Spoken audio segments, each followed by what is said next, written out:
L'opération n'a même pas commencé d'abord.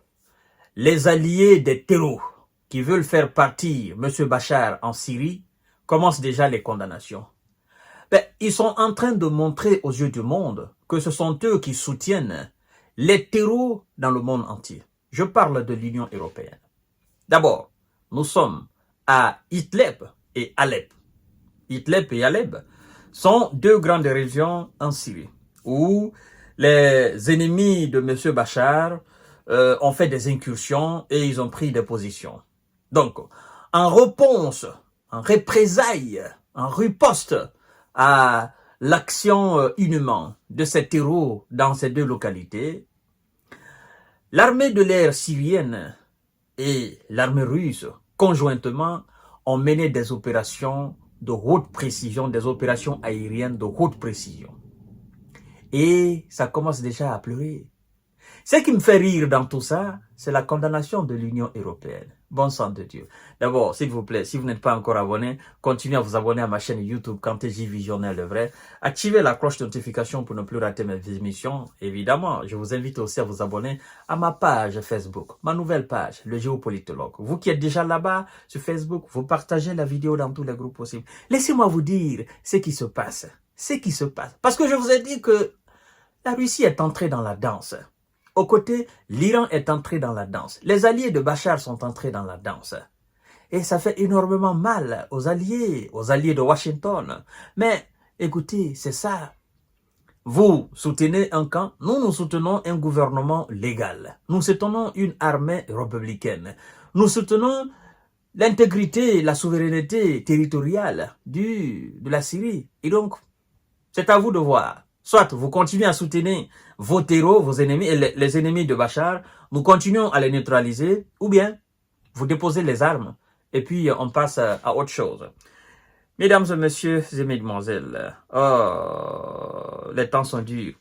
L'Union européenne condamne les actions aériennes de la Russie, n'est-ce pas, en Syrie, et appelle la désescalade. Waouh, l'Union européenne condamne. Ah bon? Ben, ça me fait rire.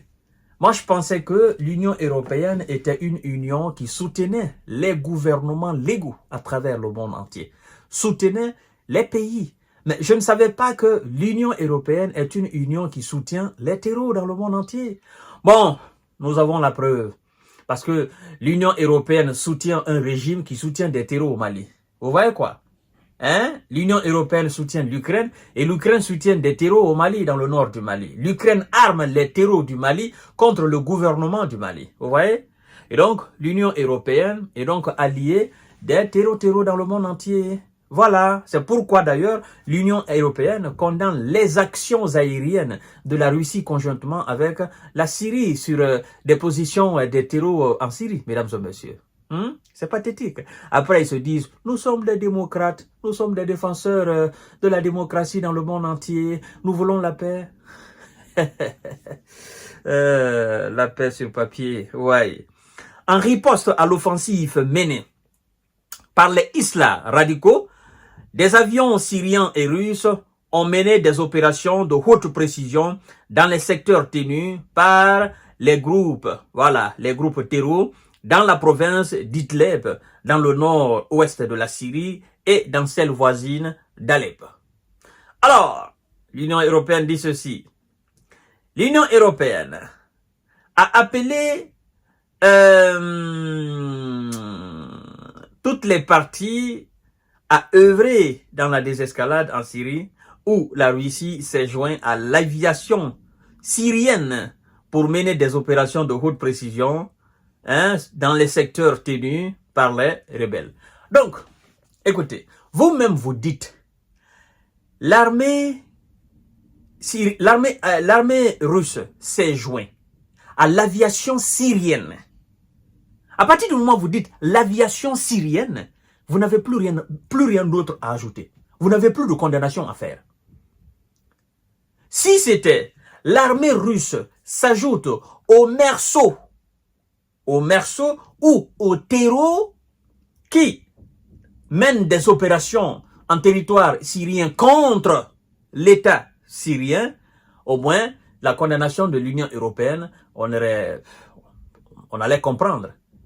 Mais vous dites, l'armée russe s'est jointe à l'aviation syrienne, c'est-à-dire l'aviation légale, reconnue par les institutions internationales, l'aviation de l'armée de l'air républicaine syrienne, l'armée qui est reconnue comme la seule et unique véritable d'un État indépendant et souverain qu'on appelle la Syrie. Mesdames et messieurs, des terreaux qui s'attaquent à la France, l'aviation française, l'aviation allemande, l'aviation britannique, l'aviation américaine ou l'aviation française soutenue par l'armée de l'air américaine pour neutraliser les terreaux qui seraient alors sur le territoire français, est-ce que la Russie et la Chine doivent condamner l'action américaine? Mais non, non. Condamner l'action américaine, ce serait approuver, accepter l'action des terreaux qui seraient alors sur le territoire français ou sur le territoire, n'est-ce pas, dans un État allié des États-Unis.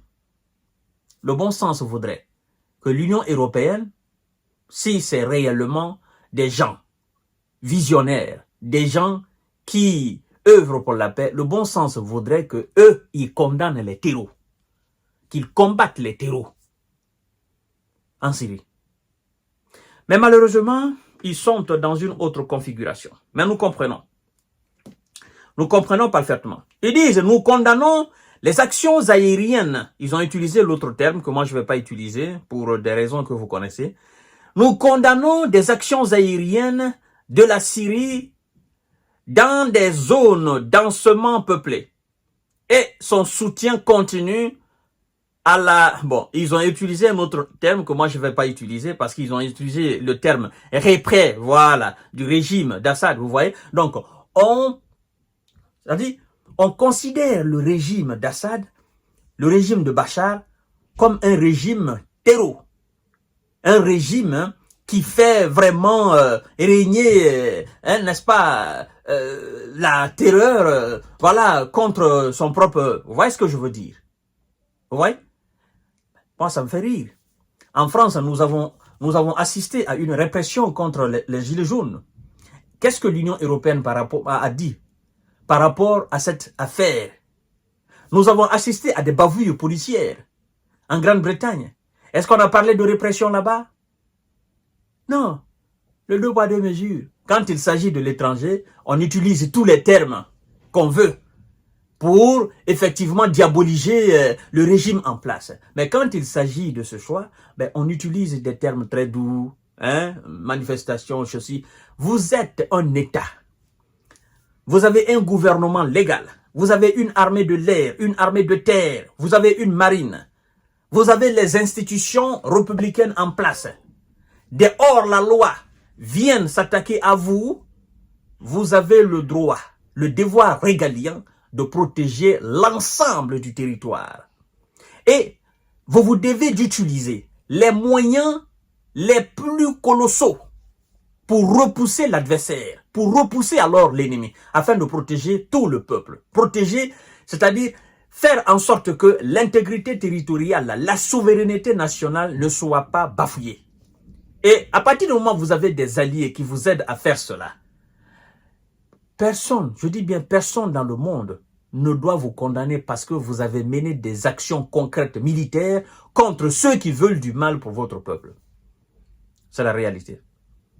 Mais nous connaissons l'ambition démoniaque des Otaniens. Nous savons ce qu'ils sont en train de manigancer en Syrie. Mais quoi qu'ils fassent, je vous ai dit la fois dernière, et hier d'ailleurs, c'est pas la première fois, non. Ils ont tenté pour la première fois de renverser M. Bachar. Ils n'ont pas pu. Maintenant, ils veulent encore tenter.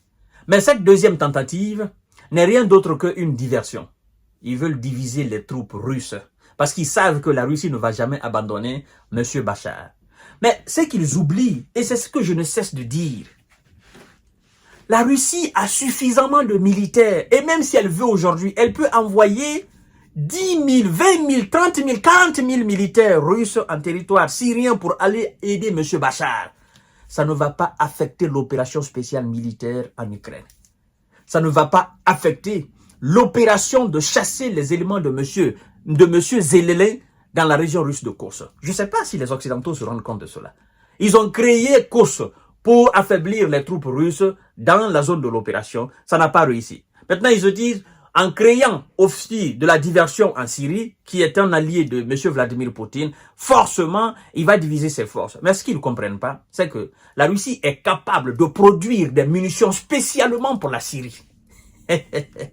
L'Iran est capable de produire des munitions spécialement pour la Syrie, qui n'ont absolument rien à voir avec ce qui est censé être envoyé dans l'opération spéciale militaire russe ou encore dans la sauvegarde de la souveraineté iranienne. Ils se trompent de long en large. Mais nous allons voir. On dit souvent que dans le combat des grands, c'est la finalité qui compte. Nous allons voir la finalité. Si les terreaux arrivent à renverser Bachar, c'est que Poutine n'est rien, l'Iran n'est rien, c'est que les alliés de M. Bachar sont zéro. Mais par contre, si M. Bachar et ses alliés arrivent à stopper ces gens-là et à les neutraliser, ben écoutez, ça veut dire que c'est une défaite encore hautement stratégique pour les alliés de Washington, hein, dans le Proche-Orient. Voyons voir. Mais ce que je sais, en fait, Bachar ne va pas bouger dans de telles conditions. C'est ça. La Russie est prête à tout. L'Iran est prête à tout pour maintenir Bachar là, dans de telles conditions. Parce que c'est un défi, au fait. C'est un défi. Ceux qui tentent de faire quoi que ce soit là, vous êtes en train de vendre votre vie pour rien. Parce que vous n'allez jamais réussir à renverser Bachar. Ça, c'est clair et net. Plus l'intensité augmente, plus vous allez voir des soldats qui n'ont absolument rien à voir avec les militaires syriens. Ça, c'est clair et net. La Russie s'est pas cachée. Elle a envoyé des troupes en Syrie. Ça ne date pas d'aujourd'hui. Il y a des soldats russes en Syrie. Cela ne date pas d'aujourd'hui. Vladimir Poutine ne s'est pas caché et tout le monde sait cela. Il y a des bases là-bas, tout le monde sait cela. Donc, ils vont régler ça, vous allez voir, ça va se passer devant tout le monde. Je vous reviens tout à l'heure pour notre série d'informations.